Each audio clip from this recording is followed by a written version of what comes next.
Happy Tuesday and welcome to VA Careers Live. My name is Mike Owens and I'm an HR specialist for the Veterans Health Administration, as well as your host for our weekly segment, Talk About It Tuesday. If you're tuning in for the first time, I want to let you know that we are here every Tuesday at 12 noon Eastern Time. So feel free to grab a snack and grab something to drink and join us as we talk about careers here at VA.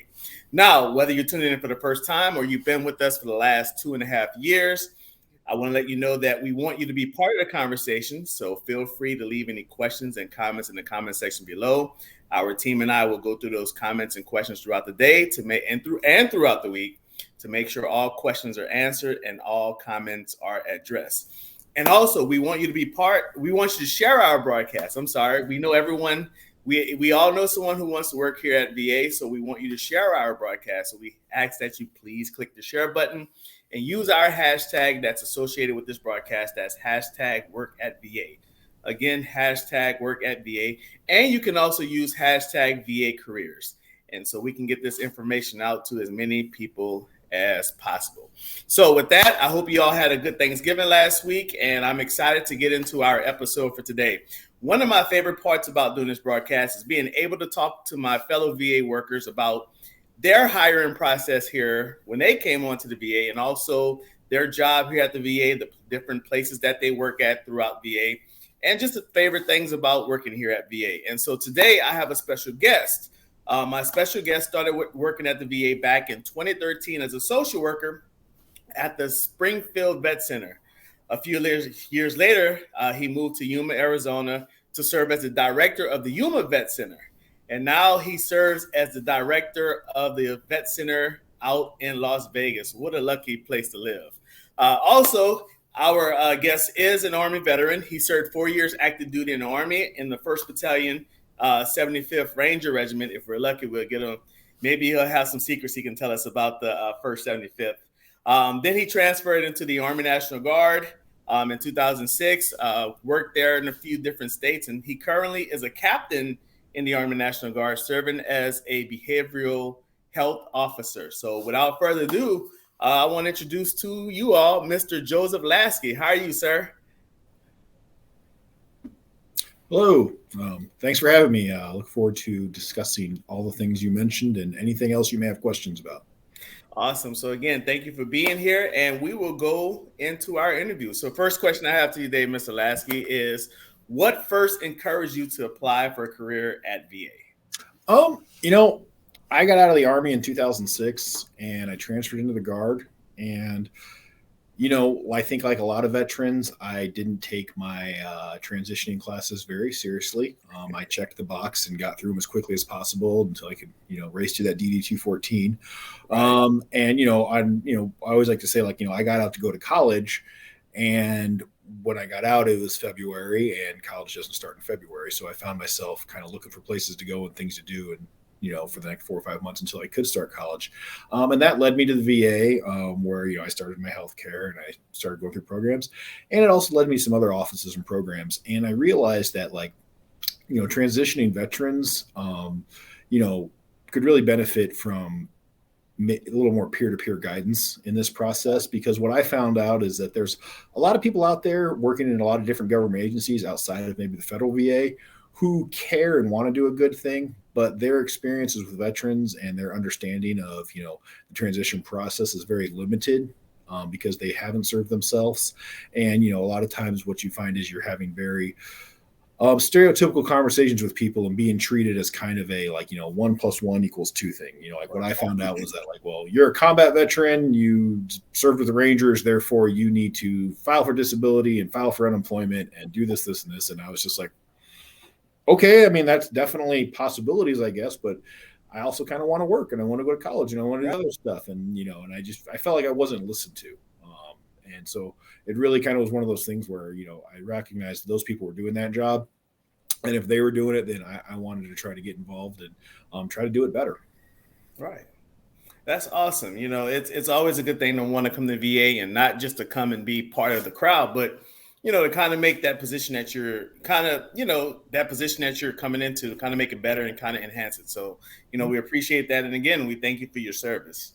So, You said you were a member. Obviously, we know that you're a member of the Army National Guard now. But when you first started working for VA, you had just left active duty shortly before that. So, as a member of the military who came to VA, what was the process like for you? And once again, when I transitioned out in 2006, it was pretty easy. Back then it was still a lot of paperwork. I still remember you had to mail a letter off to get your VA home letter. Right. You take that letter into the bank, and then by 7-8 years later, when I was actually ready to buy a home, they just looked it up on the computer and found out. And they're like, "Oh, you're good." So back then, it was a lot of hand carrying your DD-214 into places, sitting there with pen and paper and filling things out and waiting to hear back. But I can't say enough good things about the VA in Springfield, Illinois, and working with the CBOC there and having them just come in, get me assessed, have my appointments, start the healthcare process, and being able to go forward from there. Right. I think about it. I remember when I first got into the military, when I first got in the Army back in '99, and you were talking about hand walking things over. I remember before email was prominent, you would have to put your any paperwork you wanted to go to the next person, you put in that little Holy Joe envelope and had to wait for the guy to come and bring it over. So I'm glad that the digital world has kind of made that easy with us. So as I mentioned throughout the broadcast and earlier, that you worked for the Vet Center. You first started off in Springfield, Illinois. Then when you went to Yuma, Arizona, and now you're in Las Vegas. But I know there are a lot of people that are watching us that, okay, what is a Vet Center? We know what a VA Medical Center is. We know what VA Central Office is, but what is a Vet Center? So can you kind of just talk a little bit about what a Vet Center is and what kind of careers are available at these type of centers? Oh, absolutely. So we are part of the Department of Veterans Affairs. We are the readjustment counseling arm of the Department of Veterans Affairs. And, we are community-based clinics for veterans to come and work with any sort of transition issues they may be dealing with. On a spectrum of services that we offer, we're looking at the exact same individual and group therapy you can get at a VA medical center, all the way down to just benefit explanation and resource referral. So here in Las Vegas and, even in Yuma and Springfield, I always like to say, we have the smartest veterans in the Valley in regards to entitlement benefits, government programs, local state agency programs. You want to park for free on the Strip. We can tell you how to go into Caesars or MGM and get your player's card to go from there. Just all those little bitty things that, as veterans, we earn throughout our career that we don't necessarily know to take advantage of. We find that just as important as dealing with the mental health side of our issue, our program. So, and with our program also, the nice thing about us, a vet center, is we don't diagnose. So you don't have to come to us. You don't have to be labeled with anything. You don't have to be told, okay, you have PTSD. We'll say, hey, it seems like you're dealing with a lot of symptoms of PTSD. Let's do EMDR and try to reduce those symptoms. And at the same time, there's no time limit on services because we work outside the traditional medical model. For those unfamiliar with traditional, medical mental health, you come in, you're diagnosed, and then from there you're told, you get 12 sessions to deal with your depression. You get 10 sessions to deal with your PTSD, typically because that's what the insurance company says, you have to deal with. But because we don't work within that model, you're here for as long as you need to be. Ideally, though, I'm working myself out of a job. There's a better place to be than my office for an hour a week. Right. However, when we get there for somebody, it's different for everybody. And the really great part about a vet center is because there is no time limit on services. We've got veterans who've been coming here 10, 15, 20 years, not because we failed to resolve a single issue in their life, but because we have resolved those issues, but they found a home within the community, a place they can come and talk about things and have those peer-to-peer legacy groups, a lot of our activity-based groups, because that's the other thing that we can offer that a lot of medical centers can. It's like, hey, all right, you completed, EMDR, you completed CPT. We've got, big bag full of coping skills now for you to go out and take on to the world. Where do we go from there? Well, let's get you out bowling. Let's get you out part of some veteran non-for-profits that socialize within the community. Let's get you participating in all these other sort of great activities going on around you and educate you and make you part of it and see how you can actually put those coping skills to use. And I think that's one of the just great things about the Vet Center is that, there's, as a therapist coming into it, because you kind of talked about careers, if you want that opportunity to really engage veterans in a way that you feel is beneficial and not necessarily have to deal with the red tape of a traditional medical center, in the sense of like, hey, we want to focus on the diagnosis and then the evidence-based therapy, and then we got to move on to the next one and go from there. Vet centers really give you that opportunity to explore and try new things, and get out there and really see your veterans, not just for 6 months at a time, but over the next 20, 30 years of their life, as they may see you for 2 or 3 years, and then they disappear for 3 or 4 years and live their life, and then they come back because, hey, I'm married and I want to do couples counseling now, and I want to see somebody here, or they or they retire and they go, I don't know what to do with this extra 40 hours a week of my life, and we go, all right, well, let's get you involved in your community around that. As for other careers, every vet center, we're going to have a program support assistant, program support assistant. So PSAs that come in, we used to call them the office managers, administrative, taking care of this, keeping the lights on, bills paid, phones, all that good stuff.